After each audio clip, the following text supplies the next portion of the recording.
من الشیطان الرجیم بسم اللہ الرحمن الرحیم۔ السلام علیکم ڈیئر اسٹوڈنٹس۔ انٹر پارٹ 2 کا آج اردو کا جو لیکچر ہے اس کا ٹاپک ہے نعت۔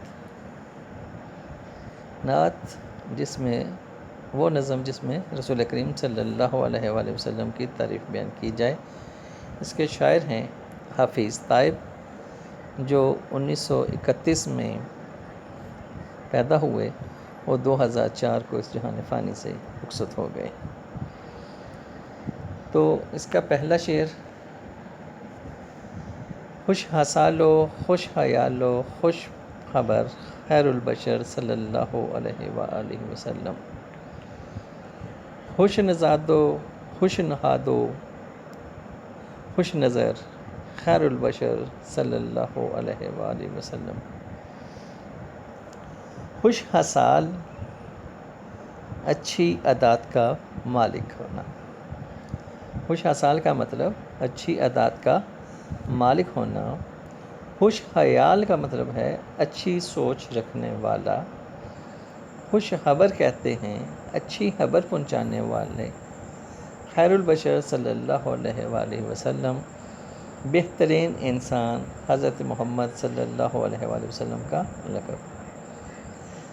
دوسرے مصرعے میں ہے خوش نژاد۔ خوش نژاد کہتے ہیں اعلیٰ خاندان کا حامل۔ خوش نہاد اچھی اور نیک طبیعت کا مالک۔ خوش نظر اچھا اور خوبصورت۔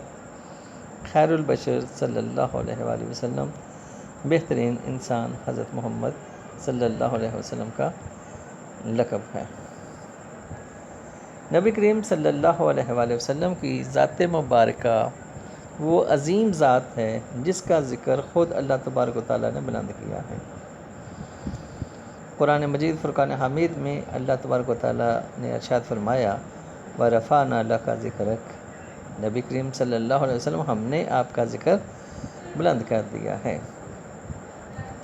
تو شاعر نے نبی مکرم صلی اللہ علیہ وآلہ وسلم کو خوش حسال یعنی اچھی فطرت کا مالک قرار دیا ہے۔ یہ نبی کریم صلی اللہ علیہ وآلہ وسلم کا ایک معجزہ تھا کہ اللہ تبارک و تعالیٰ نے آپ صلی اللہ علیہ وآلہ وسلم کو بہترین فطرت پر پیدا فرمایا تھا۔ آپ صلی اللہ علیہ وآلہ وسلم کا اخلاق سب سے اچھا تھا۔ ایک مرتبہ کسی نے ام المومنین حضرت عائشہ صدیقہ رضی اللہ تعالیٰ عنہا سے سوال کیا کہ رسول کریم صلی اللہ علیہ وآلہ وسلم کا اخلاق کیسا ہے؟ تو آپ رضی اللہ تعالیٰ عنہ نے فرمایا کون خلقہ قرآن، کہ آپ صلی اللہ علیہ وسلم کا اخلاق قرآن کی تصویر ہے۔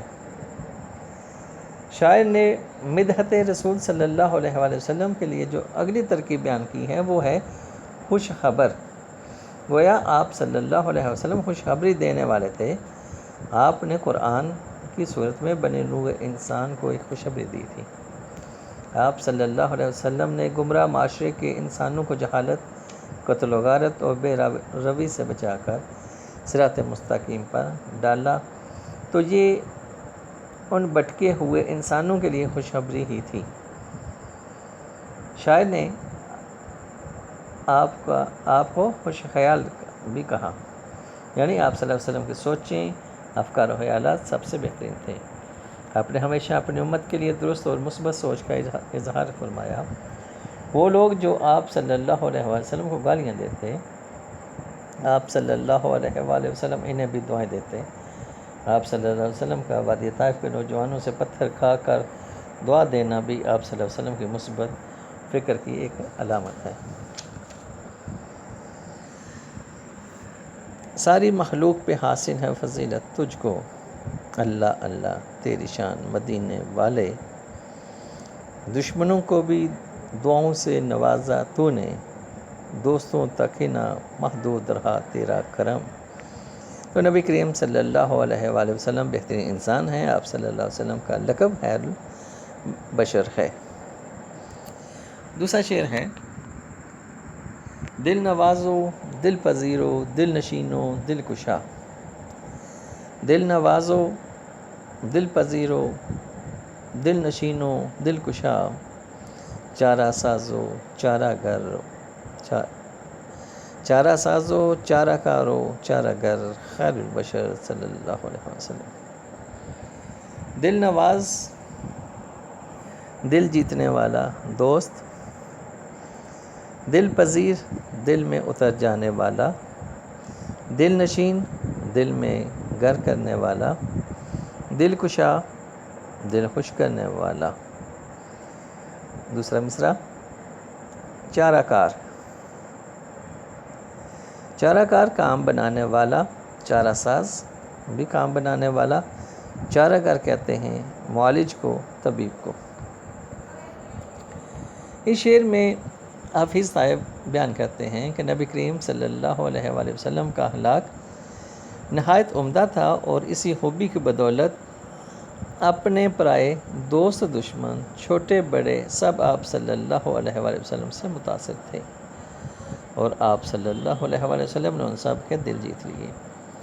آپ صلی اللہ علیہ وآلہ وسلم کی تعلیمات کی بدولت عرب کی وحشی قوم دنیا کی مہذب ترین قوم بن گئی. آپ صلی اللہ علیہ وسلم کی پاکیزہ ہستی جلال و جمال کی اعلیٰ صفات کی جامع ہے. آپ صلی اللہ علیہ وآلہ وسلم دکھی انسانوں کے لیے سراپا رحمت بن کر آئے. آپ صلی اللہ علیہ وسلم کی شخصیت ہر دل عزیز تھی. کردار اور شخصیت کی اعلیٰ خوبیوں کے باعث آپ صلی اللہ علیہ وسلم ہر کسی کے دل میں گر کرنے والے، پسندیدہ اور دل جیت لینے والے تھے. قرآن مجید فرقان حمید میں ارشاد ہے وَمَا أَرْسَلْنَاكَ إِلَّا رَحْمَةً لِلْعَالَمِينَ. سورہ انبیاء میں کی آیت نمبر 107 میں اللہ تبارک و تعالیٰ نے فرمایا اور ہم نے آپ صلی اللہ علیہ وسلم کو تمام جہانوں کے لیے رحمت بنا کر بھیجا.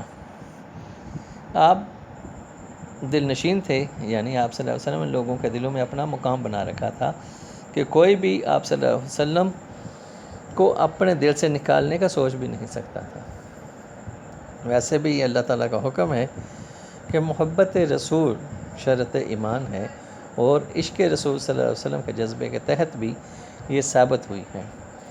عشاق رسول صلی اللہ علیہ وسلم نے اپنے جانوں کے نذرانے دے کر اپنی محبت کے ثبوت دیے. شاعر کہتے ہیں کہ آپ صلی اللہ علیہ وسلم نے مردہ دل، بند دلوں کو کھول کر گویا دل کشا، یعنی دل کو خوش کر دیا. ٹھیک ہے. وہ تنگ دل مکہ کے لوگ جو چھوٹی چھوٹی بات پر ایک دوسرے کو قتل کر دیتے تھے، انہیں مواحات مدینہ کے موقع پر ایسا بائی بائی بنایا کہ انہوں نے تن من دن کی بازی لگا کر بائی ہونے کا ثبوت دیا. آپ صلی اللہ علیہ وسلم معاشرے کے تنگ دل لوگوں کو ایسی وسعت قلب عطا کی کہ سب آپس میں سیسہ پلائی ہوئی دیوار کی مانند متحد ہو گئے. دوسرے مصرعے میں شاعر نے آپ صلی اللہ علیہ وسلم کو چارہ ساز، چارہ گر، چارہ کار قرار دیا. مطلب اس کا یہ ہے کہ آپ صلی اللہ علیہ وسلم نے امت مسلمہ کی تمام تر برائیوں کا علاج دریافت کیا.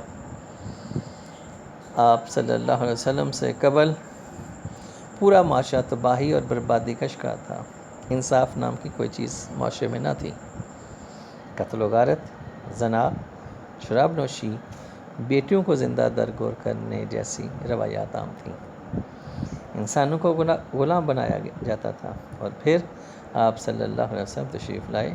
آپ صلی اللہ علیہ وآلہ وسلم تمام تک برائیوں کا علاج کیا، جس سے عرب معاشرہ تبدیل ہو گیا. تیسرا شعر ہے سر بہ سر مہر و مروت، سر بہ سر صدق و صفا، سر بہ سر لطف و عنایت، سر بہ سر خیر البشر صلی اللہ علیہ وآلہ وسلم. سر بہ سر کا مطلب ہوتا ہے ایک سرے سے دوسرے سرے تک، یعنی مکمل طور پر. مہر و مروت، محبت اور لحاظ. صدق و صفا، سچائی اور پاکیزگی. دوسرا مصرعہ پھر سر بہ سر، ایک سرے سے دوسرے سرے تک، لطف و عنایت، فضل و کرم. خیر البشر صلی اللہ علیہ وسلم، بہترین انسان. اس شعر میں شاعر کہتا ہے کہ آپ صلی اللہ علیہ وسلم کی ذات مبارکہ افضل ترین ہے، کیونکہ آپ صلی اللہ علیہ وآلہ وسلم ہمیشہ دوسروں سے محبت کرنے والے، حق اور سچائی کا ساتھ دینے والے اور فضل و کرم کرنے والے تھے۔ ایسے عمدہ اخلاق کسی عام انسان میں نہیں بلکہ خیر البشر ہی میں ممکن ہے۔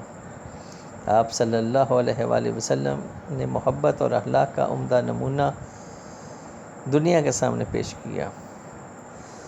قرآن مجید فرقان حمید میں اللہ تبارک و تعالیٰ کا ارشاد ہے، لَقَدْ كَانَ لَكُمْ فِي رَسُولِ اللَّهِ أُسْوَةٌ حَسَنَةٌ، بے شک تمہارے لیے رسول کریم صلی اللہ علیہ وآلہ وسلم کی زندگی میں بہترین نمونہ ہے۔ آپ صلی اللہ علیہ وسلم نبوت سے پہلے بھی مکہ مکرمہ میں صادق اور امین کے لقب سے مشہور تھے۔ اہل مکہ آپ صلی اللہ علیہ وسلم کی دیانتداری پر کامل اعتماد رکھتے تھے۔ کافر آپ کے پاس اپنی مانتے رکھوایا کرتے اور آپ کی سچائی اور دیانت کے دل سے قائل تھے۔ ایک مرتبہ آپ صلی اللہ علیہ وسلم نے کفار کو مخاطب کر کے کہا، اگر میں یہ کہوں کہ اس پہاڑ کے پیچھے ایک فوج ہے جو تم پر حملہ کرنے والی ہے تو کیا تم یقین کر لو گے؟ سب نے یک زبان کہا، ہاں، کیونکہ آپ صادق ہیں۔ آپ صلی اللہ علیہ وسلم لطف و عنایت کا سرچشمہ تھے۔ آپ کی تربیت کی بدولت عرب قوم تمام اقوام پر غالب آ گئی۔ آپ کی راست گوئی کی گواہی قرآن پاک میں یوں دی گئی ہے کہ اِنَّکَ لَمِنَ الْمُرْسَلِينَ عَلَىٰ صِرَاطٍ مُسْتَقِيمٍ، بے شک آپ صلی اللہ علیہ وسلم نبی بنا کر بھیجے گئے ہیں اور آپ صلی اللہ علیہ وسلم سیدھی راہ پر ہیں۔ اس کے لطف و کرم کی آخر حد کیا ہو گئی؟ اس کے لطف و کرم کی آخر حد کیا ہوگی؟ دوست کی طرح دشمن کو بھی جو دعا دیتے ہیں۔ چوتھا شعر ہے، صاحب خلق عظیم و صاحب لطف امیم، صاحب حق صاحب شکل القمر خیر البشر صلی اللہ علیہ وسلم۔ صاحب کہتے ہیں مالک کو، خلق عظیم اللہ و اخلاق و کردار، لطف امیم عام مہربانی، صاحب حق سچائی سے کام لینے والا، صاحب شکل القمر حضور صلی اللہ علیہ وسلم کا معجزہ جس میں آپ صلی اللہ علیہ وسلم نے انگلی کے اشارے سے چاند کو 2 ٹکڑے کر دیا تھا۔ اس شعر میں حضور صلی اللہ علیہ وسلم کے اخلاق و کردار کی خوبیاں بیان کی گئی ہیں کہ آپ اعلیٰ اخلاق و کردار کے مالک تھے، تمام لوگوں کے ساتھ یکساں سلوک کرتے تھے، سب کے ساتھ آپ کا رویہ جو تھا وہ شفقت اور مہربانی کا ہوتا۔ آپ ہمیشہ سچائی کا ساتھ دینے والے تھے۔ شکل القمر جیسا معجزہ اور یہ اعلیٰ انسانی صفات آپ کو خیر البشر کا مرتبہ عطا کرتی ہیں۔ قرآن پاک میں اللہ تبارک و تعالیٰ کا ارشاد پاک ہے، وَإِنَّكَ لَعَلَى الْخُلُقِ الْعَظِيمِ، یعنی آپ صلی اللہ علیہ وسلم اخلاق کے بلند درجہ پر فائز ہیں۔ آپ کی پاکیزہ ہستی میں تمام اعلیٰ اوصاف اور خوبیاں یکجا تھیں۔ شعر کے دوسرے مصرعے میں حفیظ طیب میں شکل القمر کی تلمیح کے ذریعے نبی کریم صلی اللہ علیہ وسلم کے اس معجزے کا ذکر کیا ہے۔ تلمیح کہتے ہیں کہ کسی بھی واقعہ کی طرف، کسی تاریخی واقعے کی طرف اشارے کرنے کو، ٹھیک ہے، جیسے ابن مریم، ٹھیک ہے، اور آتش نمرود ہے، یہ واقعوں کی طرف اشارہ ہے، اس کو تلمیح کہتے ہیں، اس اشارہ کرنے کو۔ تو شکل القمر کی تلمیح کے ذریعے نبی کریم صلی اللہ علیہ وسلم کے اس معجزے کا ذکر کیا ہے جس میں آپ صلی اللہ علیہ وسلم نے اپنی انگلی کے اشارے سے چاند کے 2 ٹکڑے کر دیے تھے۔